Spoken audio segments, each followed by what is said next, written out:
Good afternoon. Hi, Weisha. The president is tracking the tragic school shooting at Perry Middle and High School in Iowa. Our hearts break for the families of the victims in yet another act of senseless gun violence. We are grateful for the brave first responders who are on the scene, and unfortunately, there is no longer an active threat to the school. I should say fortunate, not unfortunately. Senior White House staff have been in touch with the governor's office, and federal officials are working with local law enforcement to support their investigation. We will know more as they complete their work. It's only the fourth day in the new year, and we are already faced with yet another horrific school shooting. And the question that we ask is, when will enough be enough? The questions that families ask and the victims of families ask is, when will it be enough? When will enough be enough? Our students and teachers deserve to know that their schools are safe spaces and to focus on learning, not duck and cover drills. While the president and this administration have taken historic action to reduce gun violence, more must be done to keep our schools and communities safe. Congress must act to enact universal background checks, ban assault weapons and high-capacity magazines, require safe storage of firearms, end the gun industry's immunity from liability, and pass a national red flag law. We cannot allow these tragedies to continue. We have to do something. With that, as you can see, the Admiral is back with us in the room to discuss some new information we have today on Russia's pursuit of ballistic missiles to enable its brutal war in Ukraine and answer some questions on that topic. All right, Admiral. Good afternoon, everybody. Over the course of 5 days around the New Year's holiday, Russia launched repeated waves of aerial attacks against Ukraine. These massive bombardments used drones and missiles to strike cities and civilian infrastructure all across the country. Strikes reportedly hit a maternity hospital, a shopping mall, residential areas, killing dozens of innocent people and injuring hundreds more. As Russia continues to launch these brutal attacks, the United States has new information to share about the support that Russia is receiving from third countries. Due in part to our sanctions and export controls, Russia has become increasingly isolated on the world stage, and they've been forced to look to like-minded states for military equipment. As we've been warning publicly, one of those states is North Korea. Our information indicates that the Democratic People's Republic of Korea recently provided Russia with ballistic missile launchers and several ballistic missiles. On the 30th of December, 2023, Russian forces launched at least one of these North Korean ballistic missiles into Ukraine. This missile appears to have landed in an open field in the Zaporizhia region. And on January 2nd, Russia launched multiple North Korean ballistic missiles into Ukraine, including as part of its overnight aerial attack. We're still assessing the impacts of these additional missiles. We're releasing a graphic here, which you can see behind me, that documents the launch of these missiles from Russia into Ukraine. And as you can see, the graphic shows the area from which Russia launched the North Korean supplied ballistic missiles on those 2 dates, as well as the impact location inside Ukraine of the missile that was launched on the 30th of December. And as I said, we're still assessing the impacts of the other additional missiles that were launched on the 2nd. We expect Russia and North Korea to learn from these launches, and we anticipate that Russia will use additional North Korean missiles to target Ukraine's civilian infrastructure and to kill innocent Ukrainian civilians. These North Korean ballistic missiles are capable of ranges of approximately 900 kilometers. That's about 550 miles. This is a significant and concerning escalation in the DPRK's support for Russia. Now, in return for its support, we assess that Pyongyang is seeking military assistance from Russia, including fighter aircraft, surface-to-air missiles, armored vehicles, ballistic missile production equipment or materials, and other advanced technologies. This would have concerning security implications for the Korean Peninsula and the Indo-Pacific region. We've also said publicly that Russia is seeking to acquire close-range ballistic missiles from Iran. At this time, we do not believe that Iran has delivered close-range ballistic missiles to Russia. However, the United States is concerned that Russian negotiations to acquire close-range ballistic missiles from Iran are actively advancing. According to press reporting, in September of 2023, Iran's Revolutionary Guard Corps, the IRGC, hosted Russian Defense Minister Shoigu in Iran and showcased its Ababil close-range ballistic missile and other missile systems. This event marked the first public display of ballistic missiles to a senior Russian official visiting Iran since February 2022. More recently, in mid-December, the IRGC Aerospace Force deployed multiple ballistic missile and missile support systems to a training area inside Iran for display to a visiting Russian delegation. We assess that Russia intends to purchase missile systems from Iran. So in response to Russia's activities with Iran and North Korea, we are taking a range of steps with our allies and our partners. First, Russia's procurement of ballistic missiles from the DPRK directly violates multiple UN Security Council resolutions. We will raise these arms deals at the UN Security Council alongside our allies and partners, and we will demand that Russia be held accountable for, yet again, violating its international obligations. Second, we will impose additional sanctions against those working to facilitate arms transfers between Russia and the DPRK, and between Russia and Iran. Third, we will continue to release information to the public and expose these arms deals, as we are doing today, because we will not allow countries to aid Russia's war machine in secret. But here's the bottom line. The most effective response to Russia's horrific violence against the Ukrainian people is to continue to provide Ukraine with vital air defense capabilities and other types of military equipment. To do that, we need Congress to approve our supplemental funding request for Ukraine without delay. Russia is relying upon its friends to replenish its military stockpiles and enable its war against Ukraine. Iran and the DPRK are standing with Russia. Ukrainians deserve to know that the American people and this government will continue to stand with them. So it's critical that Congress meets this moment and responds by providing Ukraine with what they need to defend themselves. The time for Congress to act is now. Thank you. Thank you. John, can you talk a little bit about how you obtained the information? Where did it come from? And then also, do you have any idea whether there are more that Russia has more from the DPRK coming as well, or have they sort of exhausted DPRK and now they're moving on to Iran? So on your first question, I think you understand, I have to be very careful here. We have been able to downgrade this information to provide to you today.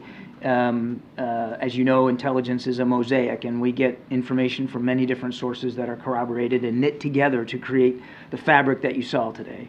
So I'm not going to really be able to go into great detail about all the pieces that helped us put this together, but it was a wide range of intelligence sources over a period of time. As for their inventory now, again, I want to be careful here, but I would just put it this way, that we haven't seen anything that would tell us that Russia is not still reliant on munitions and missiles from North Korea. And as you remember, we also downgraded some information months ago about their procurement of artillery shells. So this is a relationship that has been ongoing, and we're obviously deeply concerned that it appears to still be in force, and that's why we're going to take those actions here at the UN. And in regards to Iran, how close is Russia to obtaining or to purchasing missiles from Iran? All I can tell you is what I said at the top, which is we have not seen them consummate a deal for close-range ballistic missiles. Go ahead, Michael. Admiral, I think you said in your topper that you sort of attributed part of the reason that Russia is having to go to these sources to the success of American sanctions aimed at their domestic production. But in our reporting suggests that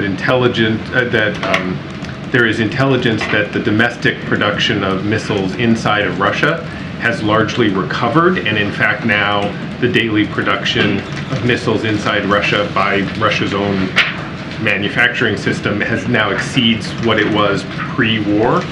So how much does the US government believe they really need these North Korean and Iranian systems, or is it just that is the sort of more scary part, that they're getting some different systems than they have the capability to build? Or what difference does it make that they're getting them from North Korea if they have the production capabilities to do it themselves?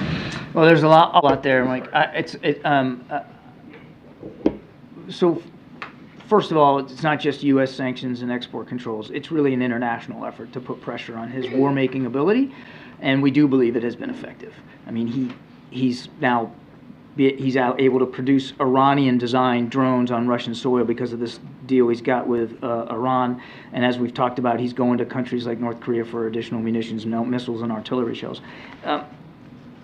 I can't speak to the degree to which his defense industry has somehow managed to overcome the pressure. I would argue that we don't believe that it has fully circumvented and been able to thrive under the international economic pressure that he's under. We still believe that the export controls and the sanctions that we and our partners have put in place have had a detrimental effect on his ability, his defense industrial capacity. That does not mean that he hasn't tried to improve and increase that capacity.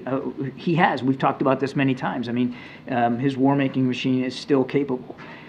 And to the last part of your question, it's not. We're not seeing anything that would tell us that these particular capabilities add something he doesn't already have. He already had a pretty sophisticated missile capability before he decided to invade Ukraine, but it certainly is additive to his capability. And as he tries to, again, without getting into a debate about how much he has or hasn't improved his defense industrial base, as he certainly tries to recover from the pressure he's under, these are additive elements to his ability to continue to hit civilian infrastructure. It is, though, of a piece of a larger effort by Mr. Putin to weaponize the winter, to target specific civilian infrastructure and facilities to try to break the back of the Ukrainian people. John, I want to go back to something you said yesterday. You said Hamas still has a significant force posture inside Gaza. And I'm wondering how you square that with the civilian casualties. I mean, if an estimated 22,000 people have died, and you're saying that Hamas still has a significant presence in Gaza, aren't you essentially saying that this campaign is not effective? No, that's not what I'm saying at all. First of all, we're not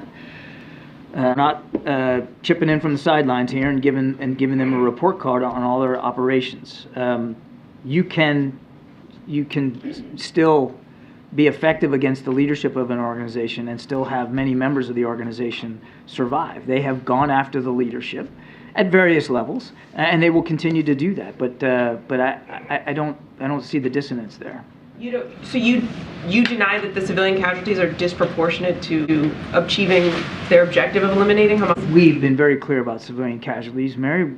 Zero is the right answer. We want to see them do more to reduce the impact on the civilian population and to protect innocent lives. I mean, we don't want to see a single more civilian killed here. I guess when the civilian casualty outweighs the losses to Hamas this significantly, this drastically, if that many people have died and you still have a significant presence inside of Gaza, at what point do you say this strategy isn't working? That would be for the Israelis to speak to. This is their operation, not the United States operation. They would have to make those kinds of decisions. I will tell you that they believe that they still have a viable threat by Hamas, that the Israeli people are still under a threat by Hamas, an organization that has vowed to do October 7th over and over and over again, that doesn't believe that Israel should exist as a nation. And so they're prosecuting against that threat. And we are continuing to talk to them about how they do that, because as Secretary Blinken has said, how they do it matters. And we want to make sure that they're doing it effectively, clearly, against the leadership of Hamas, going after their ability to command, control, and resource themselves, at the same time protecting innocent lives. Thanks, Karine. John, ISIS has claimed responsibility for the attack in Iran. Is that the U.S. conclusion as well? And what is your analysis, or the U.S. analysis then, of ISIS's strength and whether it's increasing? We have seen the public credit now that ISIS-K has taken for the attack in Iran. We're certainly in no position to doubt that claim by ISIS-K. And I'm sorry, the second question was? What your analysis is of Islamic State's strength, given the fact that they were able to carry out that attack. Difficult to make a quantitative or qualitative assessment of their strength based on this event, this one event. I would just say what we said before, which is ISIS-K does remain a viable terrorist threat. Certainly, they are largely based out of Afghanistan. That's where they headquarter themselves, and they continue to pose a viable terrorist threat to the people of Afghanistan and obviously to the region. Is this, I guess, a sign that that threat is increasing? Is that level of threat going up? Jeff, I think we can make that call right now based on this one attack. It's it would be imprudent to say, well, based on this one thing, that means that they have exponentially improved their capabilities or their resourcing to a certain degree. I just don't think we're at that point. We've long said and maintained that they remain a viable terrorist threat. Thank you, Karine. Thanks, John. Yesterday, you also said once again that you expect Israel to operate within the boundaries of humanitarian law. But the last time I asked you whether the U.S. had assessed whether it was doing that or not, you said you did not know of any assessments. Has that changed? And if it hasn't, is it just an honor system that the U.S. will take Israel at its word that it is not breaking any war crimes? I think you're conflating a couple of things. The question I got yesterday was about speculation that the Israelis conducted an airstrike in Lebanon to kill a senior Hamas leader, accounts that I'm still not able to confirm. And what I said was they have a right and a responsibility to go after Hamas leadership. They've said that they're going to do that, same kind of tactic that we would and have approached against groups like ISIS and Al-Qaeda, but we expect them to do it in accordance with international law, is what I said, and that was the context with which I said it.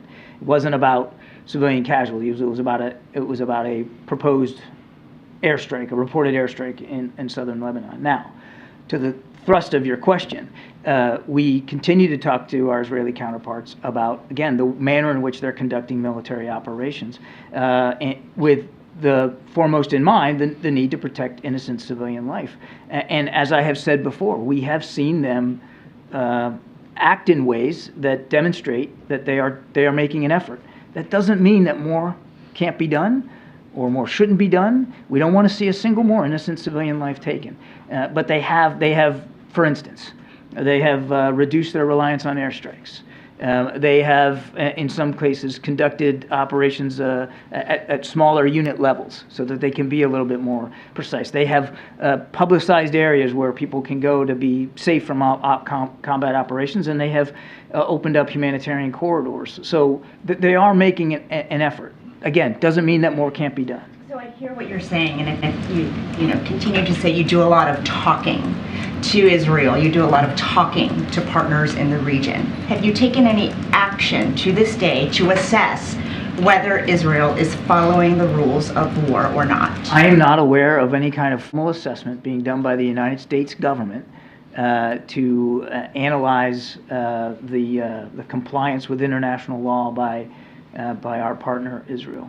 Why not? And how can you be sure then that the weapons and resources that the U.S. is supplying is under those guidelines? I would just tell you that we've not seen anything that would convince us that we need to take a different approach in terms of trying to help Israel defend itself. Thanks, Don, Admiral. There was a strike in Baghdad today that killed a military commander of a pro-Iranian group. Just wondering if you can confirm whether the United States was responsible for that strike. I think I'm going to refer you to the Department of Defense on that one. But didn't you ask me yesterday about Palestinian taxes? I did not. Somebody did. I'll take an answer. Yeah, but I actually, if you don't mind, I screwed this up. I screwed this up yesterday. So I was asked yesterday about whether we think Israel should agree to the Norwegian plan that would allow taxes that Israel collects for the Palestinians to be transferred to the PA. This is Palestinian money. We've been clear that those revenues should be released to the Palestinian people. I got it wrong yesterday, and I just wanted to correct the record. Thank you, Karine. Just quickly, John, on the strike in Ukraine, is the fact that the North Korean missile landed in an open field indicative of a failure of the missile of some kind? Yeah, I think it's just too soon to know that. We don't have any specific data analysis that tells us it was a failure of the missile. Could have been a targeting issue. Could be a missile malfunction. might be a result of poor operational factors, whether or not the crew was properly trained how to fire. We just don't know. I mean, thankfully, all it did was put a hole in a field. But I would remind that on the 2nd of January, there were multiple North Korean ballistic missiles fired into Ukraine. And as I said in my opening statement, we're still doing the assessment on the damage that they caused. On the attack, or on the warning to the Houthis from that list of nations, can that be read as anything other than threatening to attack in Yemen? A pretty clear statement of how concerned we and our 12 other partners are, particularly, about what the Houthis are doing in the Red Sea. We don't telegraph our punches one way or another, but we take these attacks very, very seriously.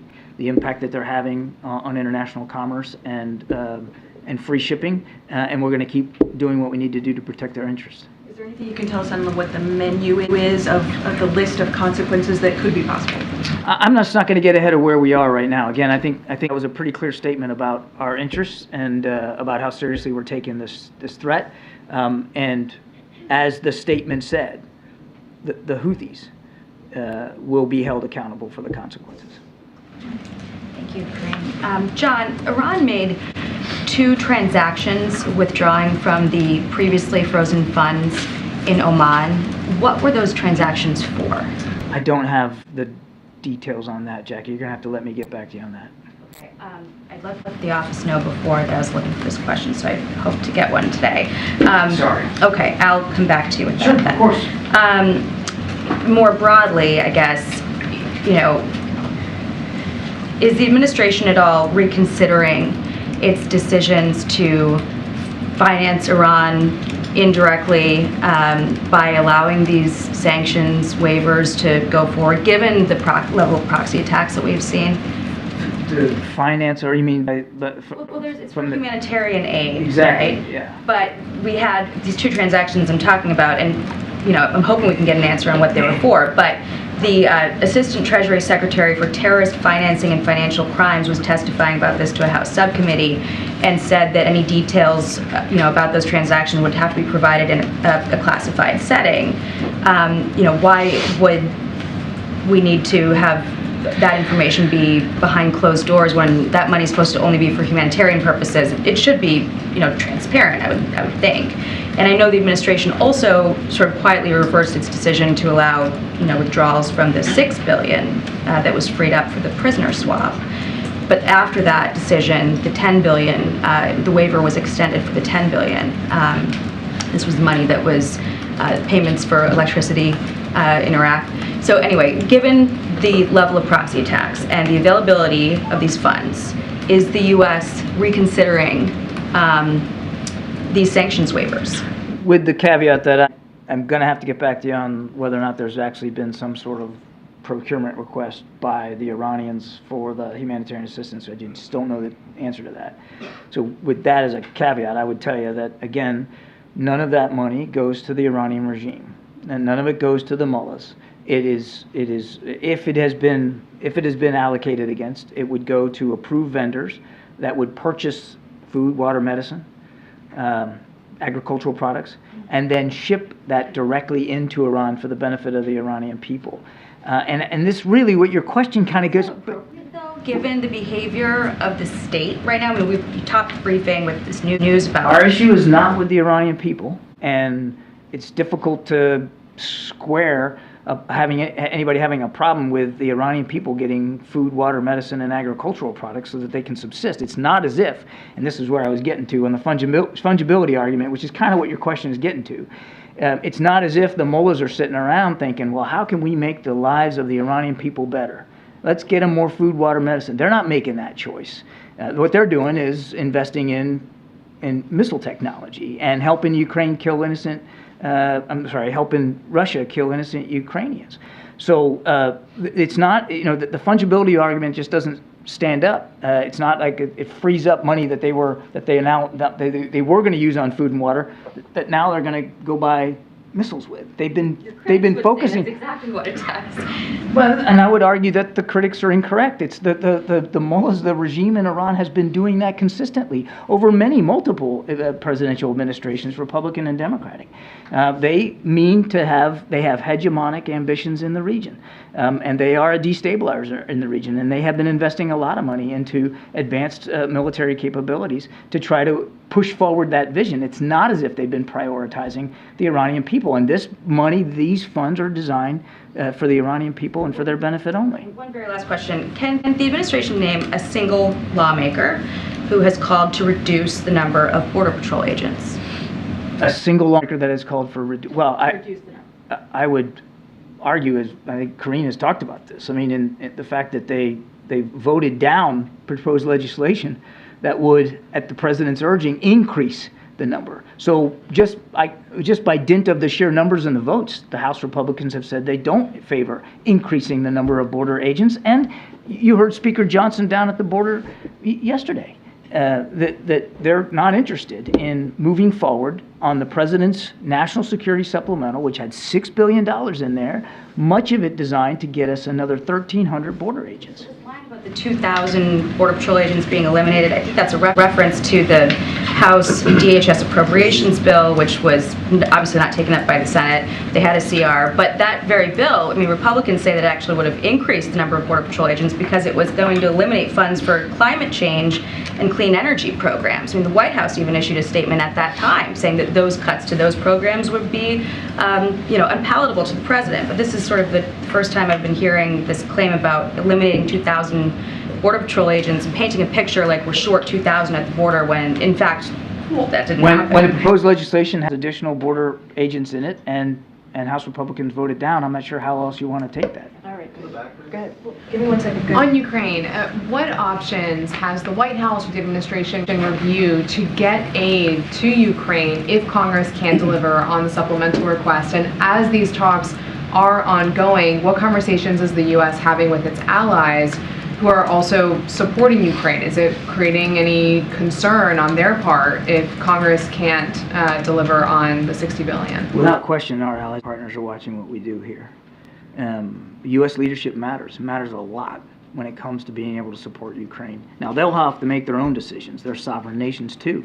As they have over the last 2 years, they will going forward. We obviously want to be able to continue to support Ukraine for ourselves. We certainly want to see our allies and partners be able to do that as well. But only they could speak to the degree to which they're going to be willing going forward based on what we do. But the whole world's watching what we do. You know who else is watching is Vladimir Putin and President Xi in Beijing.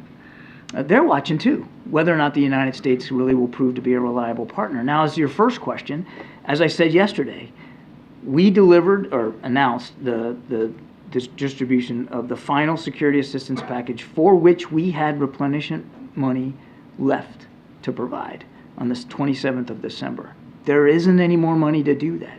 Now, I'm not going to get ahead of where we are and speak about hypotheticals or branches that we might try to pursue going forward, but we need this money. The answer to this problem, as I said in my opening statement, is Congress acting on the supplemental request so that we can continue to help Ukraine defend itself.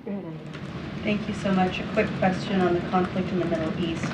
Does the administration believe that the blast in Tehran is linked to efforts to widen the Gaza war to the broader Middle East? And I asked the same question about the U.S. strike in Baghdad that we reported today.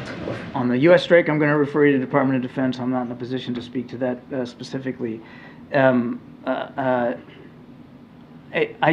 haven't seen anything that indicates there's a direct link to what's going on in Gaza and with the attack in Iran on the anniversary of Soleimani's death. I haven't seen anything tangible that would tell me that there's a link there. And then while Ukraine waits for a replenishment of its air defense systems, are you worried that Russia could destroy some of its batteries, like the Patriots and the NASAMS and whatever they're called? And how is that a priority to replenish them once you get the funding? We would absolutely prioritize air defense capabilities with additional funding that we expect to get for Ukraine, or we hope to get for Ukraine. Yes, air defense would be top of the list. Thank you. On Iraq, John, how do you balance going after militias who threaten the U.S. Presence within the coalitions in Iraq with a diplomatic standoff with the government that considered a partner, since they accuse the U.S. of violating sovereignty after going after the Nujaba movement today in this strike? Again, I can't speak to the specifics of this particular strike. I would just tell you that, first of all, we're grateful for the continued support that we get from the government of Iraq. We are an advise and assist capacity only to help Iraqi security forces continue to go after a still viable ISIS threat in Iraq. And that partnership continues. Unlike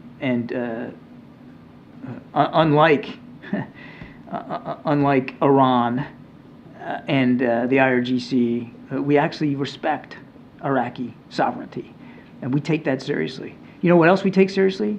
Defending the lives of our men and women in uniform who are in Iraq, at Iraq's invitation, to help them get better against this terrorist threat. We take that seriously too. We have a right and a responsibility to make sure that they are well defended. And as the President has said, we'll continue to do what we have to do to protect our people. One more. You said that Israel conducts this war and you want to see zero civilian casualty. Many believe that without the U.S., Israel cannot conduct this war because you support them militarily, you shield them at the UN Security Council. So you have huge leverage over the Israelis how they should conduct this war, especially that we've seen cabinet ministers attending a war cabinet in Israel, which we haven't seen before with other allies. So would you say that you actually can help to push more to reduce the number of civilian casualties, to increase humanitarian aid to Gaza, considering that aid organizations are saying that by February, Gazans are facing famine in the 21st century? First, let me say we're very mindful of the humanitarian crisis that exists in Gaza, whether it's food, obviously medicine, water. And that is why, to your specific question, we have worked hard since the beginning of this conflict to talk to the Israelis about how they're conducting these operations, to lead the world literally in increasing humanitarian assistance inside Gaza now. Now, there's 2 gates open, Rafah and Kerem Shalom. That's not by accident. That's because the our American diplomatic efforts have done so much to get those gates open, and the trucks continue to flow. Not as much as we want, but they are. We're leading the world in terms of trying to make sure that we can alleviate that humanitarian suffering in Gaza. And that takes a lot of tough conversations sometimes with our Israeli counterparts, but we're not shying away from that. Secretary Blinken is literally on his way back to Israel today as we speak to have these continued conversations with our Israeli counterparts. Thank you, Karine. Thank you, John. About Chinese spy balloons, Taiwan Defense Ministry stated yesterday that they spotted several Chinese balloons over the island. Does the White House have any reaction? Also, are you concerned about election interference as the election is approaching? Yeah, I'm not in a position to confirm reports about balloons over Taiwan. I'd certainly refer you to officials in Taiwan and to Beijing to speak to that. We obviously support the democracy and the democratic institutions of Taiwan, and we want to see free, fair, open, transparent elections there. And we're certainly mindful that outside actors could try to interfere, and we continue to urge anyone outside Taiwan not to interfere in their ability to have a free, fair, democratic election. Yeah, Jake. Thank you, Karine. Happy New Year, Karine. Happy New Year, Admiral. On a somber note, Kfir Bibas, the youngest hostage being held captive in Gaza, turned 1 yesterday in captivity. So Kfir, wherever you are, Yom Holedet Sameach, happy birthday. Kulanu mitpalelim b'shvilcha, we're all praying for you. I have 2 questions about the recent U.S. intel report that came out regarding the Shifa hospital being used as a Hamas command and control center. First of all, can you share with us what new information has come to light now that we didn't already know back in November when the Israelis took control of the complex? I'm not aware of any new information that has come to light since the Israeli operation at Al Shifa. So this recent intel assessment is only confirming what we already knew then? It is. And my second question is, what's your reaction to U.S.-funded agencies like UNRWA that have had a presence in these hospitals, that have had schools that is being alleged to have been used as stockpiles for weapons? Does this make them complicit in any way? How does the administration view this? And is there any way that you plan on adjusting your strategy moving forward as far as dealing with UNRWA and other such agencies? UNRWA, the UN relief agency, does important work. In fact, they're doing a lot of heavy lifting right now in terms of trying to get food, water, medicine to the people of Gaza all up and down the strip. They're doing a lot of work, and they're doing it in harm's way, very much so in harm's way. And you can't hold them accountable for the depredations of Hamas and the way Hamas uses civilian infrastructure, including hospitals, for command and control, for storage of weapons, for the holding of hostages. Shouldn't they at the very least raise the alarm if their own facilities are being used in a military? I'll let the UN speak to their agency and what alarms they want to raise or not. We gave them $1 billion. They do good work in Gaza, and they are important to helping get the humanitarian assistance to the people of Gaza. And we're grateful for that work that they're doing, very much in harm's way. I'll let them speak to whatever concerns they have over Hamas's activities and the degree to which that they feel obligated to speak out or not. It's not some state secret here that Hamas hides itself in hospitals and schools and digs tunnels under residential complexes and neighborhoods. I mean, this is what the Israelis are up against, a group that absolutely doesn't abide by the laws of war and has no compunction about putting civilian lives in greater danger. All right, we have to wrap it up. If I could ask you very quickly, John, about the U.S. service member's mother and uncle who were safely freed thanks to a rescue operation from Gaza. It happened in the last several days. I know the U.S. military was not directly involved in this. Can you tell us what role the U.S. played in any way, how this came to be, how the White House became aware of the situation? What, if anything, can you tell us about those circumstances? Yeah, Peter, well, first, we're glad they're out. I'd couch this more as part and parcel of an ongoing effort that we have had, working with Israeli counterparts and the Egyptians to allow for safe passage of Americans out of Gaza. I mean, this is part and parcel of that larger effort. So this being related to a U.S. service member didn't make it any different than any other American you would be trying to get out? Because it's not clear. I think the uncle was a U.S. citizen. It's not clear that the mother was. I just didn't know if there was any unique circumstances here. No, certainly considered them for all intents and purposes, of course, considered them Americans, and we're glad that they're out. There was no U.S. military involvement here. This wasn't some sort of special operation to get them out. Understood. Then if I can ask just one other separate question. Would the U.S. support Israel if it pursued and killed members of Hamas leadership in another country within the bounds of international law, say if it happened in Qatar? I don't want to get into specific hypotheticals here. We could go down the responsibility to do it as long as it's within international law. So would that also apply to Qatar? We could go down a lot of rabbit holes here, Peter. I'm not going to get into hypotheticals. As I said, they have a right and responsibility to go after Hamas leadership. Our expectations are that they'll do that in accordance with international law. Andrew, you have the last question. Can you just add a little bit more detail on Russia? Can you say how many ballistic missiles Russia is hoping to get from Iran? These are close-range ballistic missiles that you're talking about. I don't have that level of detail. We don't believe a deal has been consummated, so it's difficult to get into too much detail beyond that. And you said that there are several that Russia has received several ballistic missiles from North Korea. How many are remaining that could still be shot into? Yeah, that's the question. Sort of a similar question to what I got before. I'm not at liberty to go beyond the information that I was able to give you at the top here. Okay. Thanks, Admiral. Appreciate it. Thank you so much. Thank you, John. Thank you. Thanks, Admiral.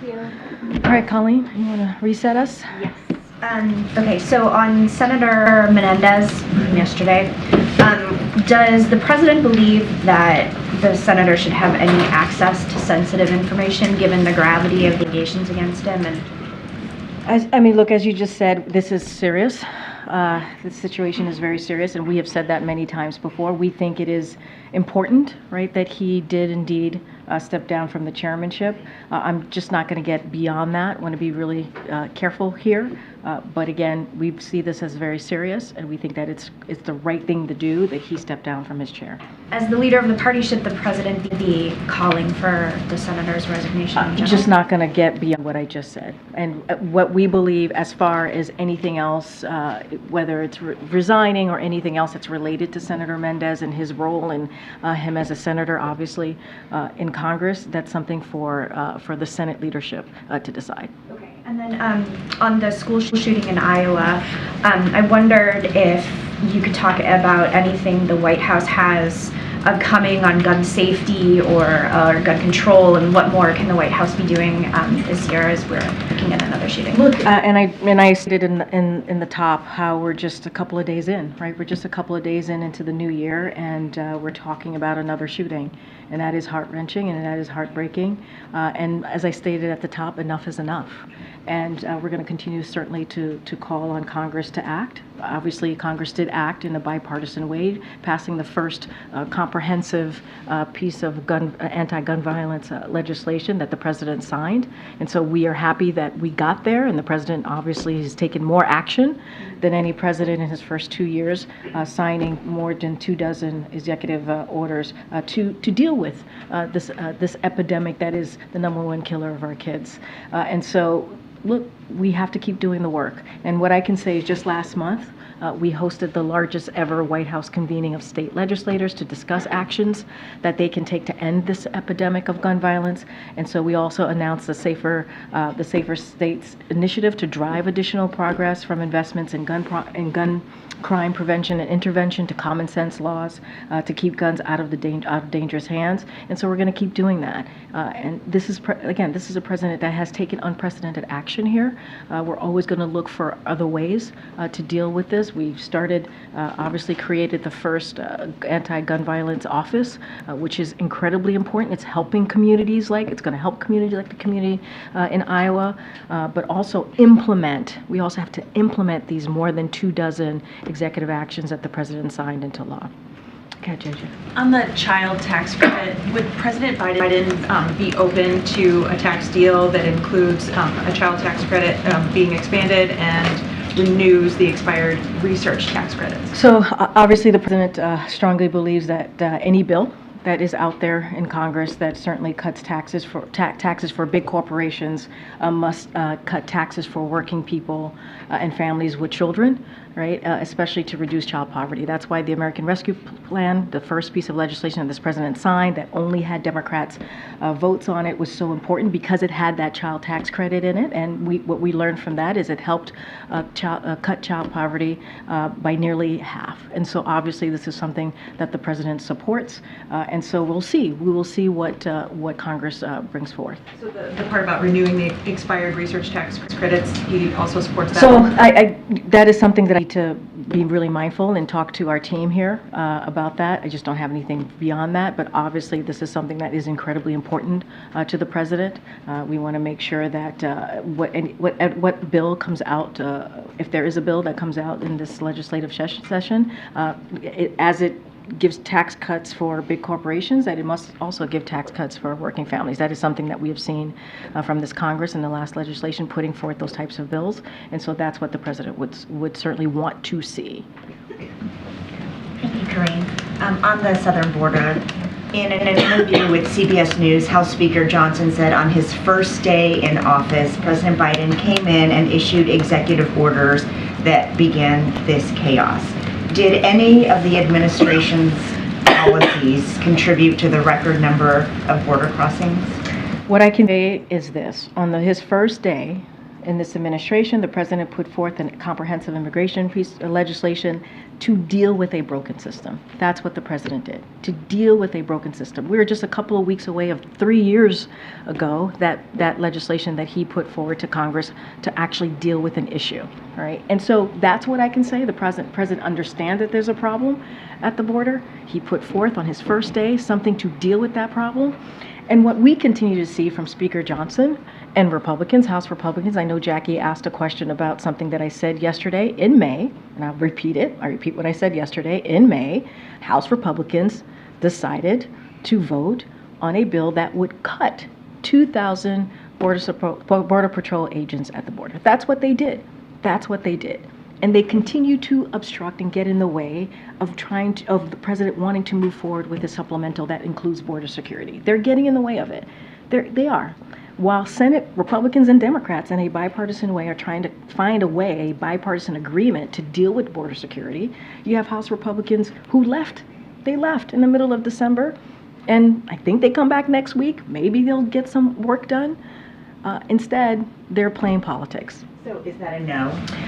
Look, what I can say is what the president has done. I'm going to speak to data. I have not seen any data that would show this, so certainly I can't speak to that. What I can say is the actions and what the president has done and how seriously he has taken this on his first day, understanding that this system has been broken for decades. This immigration system has been broken for decades. Under a Republican president, under a Democratic president, it has been broken. And as negotiations continue, are there any red lines for the White House when it comes to negotiating what Republicans are demanding when it comes to policy? Look, I'm going to stay consistent here. I'm not going to negotiate from here, from the podium. I'm going to let folks who are negotiating, the senators, both on the Democratic side and obviously on the Republican side, who are negotiating this. Obviously, we have been involved. They've been talking through the holidays. We really appreciate their efforts here. We think we're headed in the right direction, and so it is best from this podium to not get involved and not inject myself into the conversation, and so we're going to let them do their job. Thank you. Okay.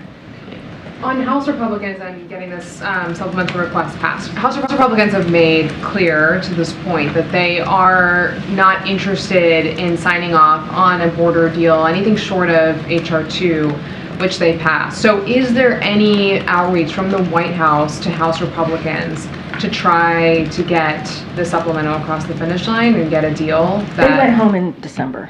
But they really literally went home in mid-December. That's what. Is it a miscalculation by the White House to not be in touch with House Republicans who are necessary to get this? We're in regular touch with Senate Republicans who are at the table with us, with other Democrats in the Senate, having a real conversation about a bipartisan agreement.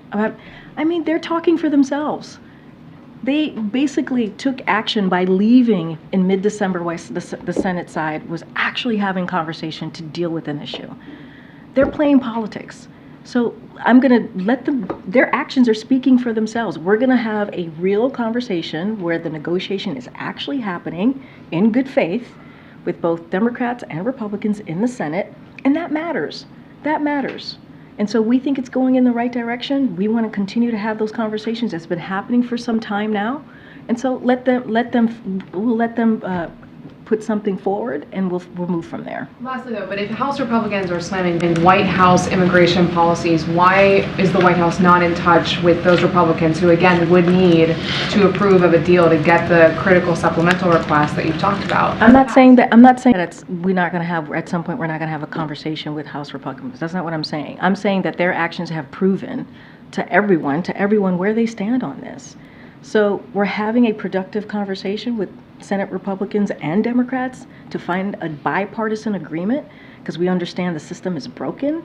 It's been broken for decades, the immigration system, and that is important. Let's not forget, this is a president that has been able to come together with Republicans and put forth many hundreds of bipartisan agreements, that legislation that have been that he signed into law.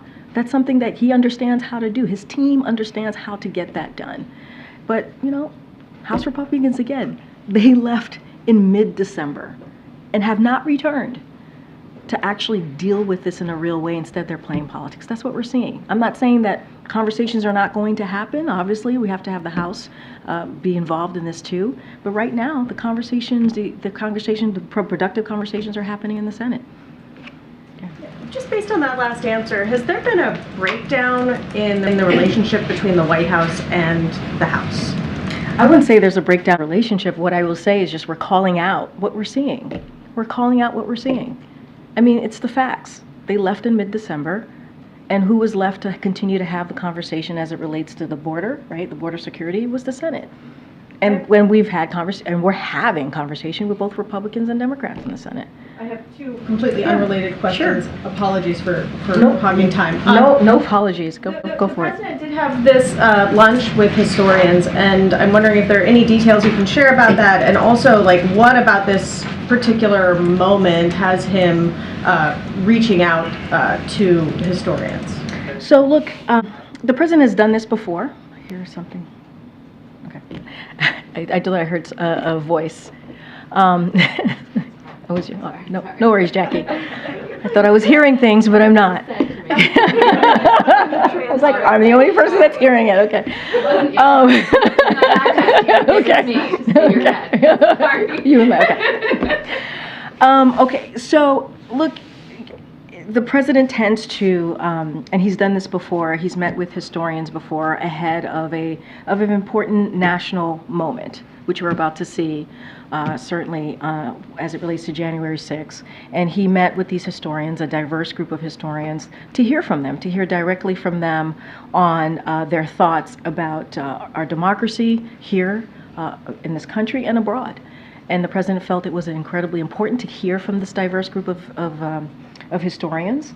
And again, he's done this before. It's not the first time. And so it also, I think this says a lot about how the president sees things more broadly. He believes in hearing from a diverse group of people, hearing different voices on policy issues, and certainly something as important as our democracy. And that's what you essentially saw from this president yesterday. And then just one more thing.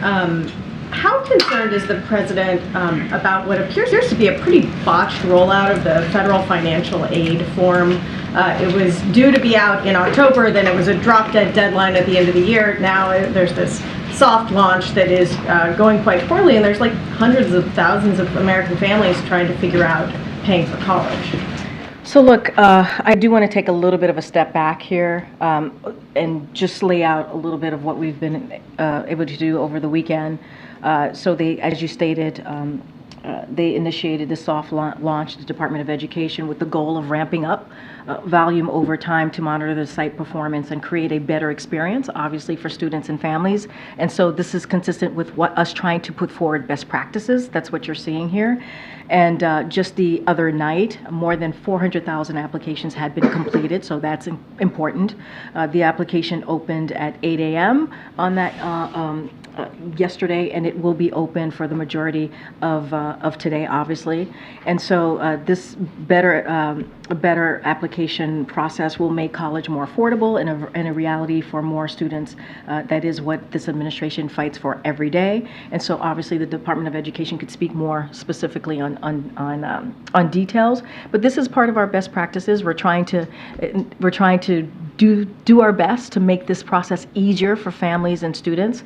And so, look, it's going to take a little bit of time, right? It is, but they've been working through it. The Department of Education has been working through this through the weekend, and so we're seeing some better improvements here, and I think that's important. I didn't get to you. Go ahead. Could you give us some more information about the president's talk about tomorrow's visit to Valley Forge, which was pushed up from Saturday? Say that last part? It was pushed up from Saturday because I guess we're going to have a snow. Yeah. So as you heard from the campaign, I just want to be careful because this is a campaign event, so don't want to get too far ahead of the president. Obviously, the campaign could share a lot more details about the trip tomorrow, and as you just stated, it was meant for him to be there on the actual day of January 6th because of the weather, potential weather conditions. He's going to be there tomorrow on Friday. So what I will say is that and the president has said this many times before, January 6th was an unprecedented, certainly attack on our core principles in our democracy and the rule of law in our Constitution. And so this is something that the president takes very seriously. And so, and let's not forget, January 6th cost the lives of police, injured many police officers, and inflicted bodily harm on many people. It was a sight that was horrific. We saw a Confederate flag flying in the halls of the Capitol, and that's what we were dealing with. It was disrespectful to our Constitution, an attack on our democracy, and the president, and let's not forget, these are values that we hold very close as a country, as a nation.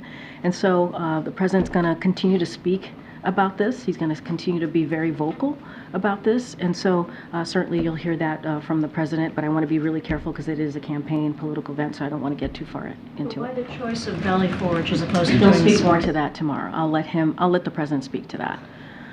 All right, go ahead, Karine. The NAACP and community leaders are decrying a ruling from a judge in Jackson, Mississippi, a predominantly black city, the capital of Mississippi, that would allow state leaders to appoint a judge and prosecutors as opposed to the residents being able to elect those that judge and prosecutors. They say this is racial discrimination and an issue of democracy. Does the White House have a position on this ruling? So as you know, it's an ongoing litigation, so I want to be careful we don't comment on ongoing litigations. But while the Federal Appeals Court temporarily halted this decision from moving for now, it's important that every state respects the democratic process and the will of the people. That is something that the president believes.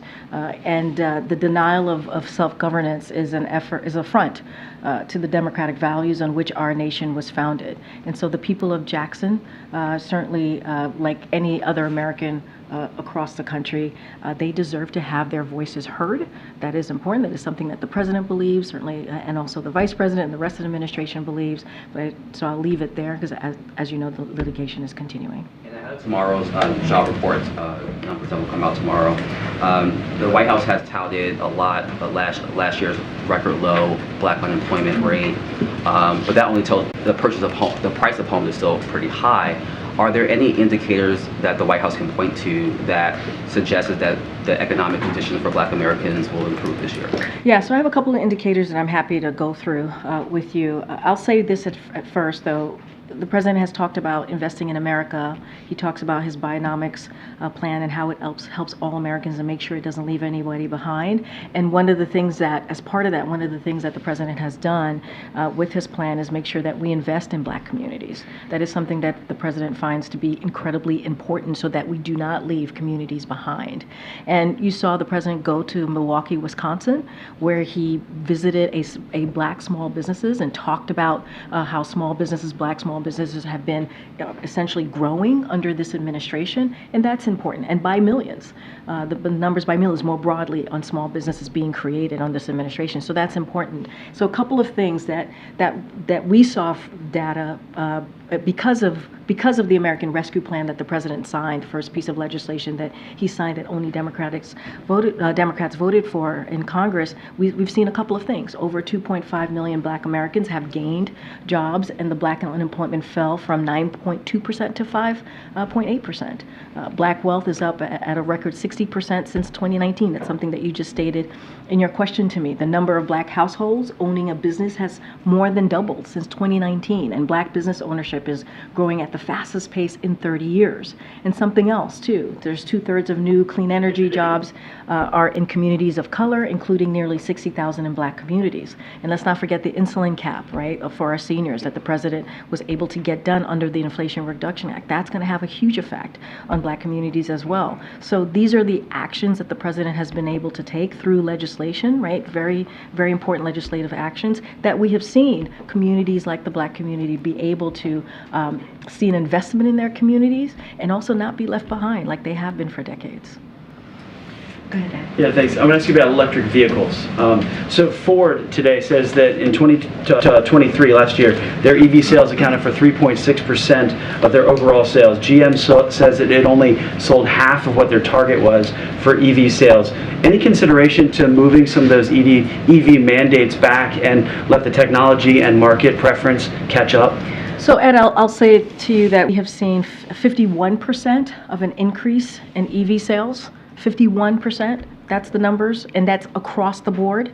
That's the data that we have seen. I'm sure you've seen that number as well. And so I think that's pretty important. As we talk about climate change, clean energy, that's important that we're seeing such a boost in electric vehicles. But when you look at the actual numbers, like GM sold 2.6 million cars and trucks in 2023. 76,000 of those were EVs. Ford sold 2 million cars and trucks. 73,000 were EVs. So clearly about 96% of the consumer is saying that they don't want electric vehicles. So why not? We saw a 51% increase in electric vehicles. That's what we've seen, and that's important to note.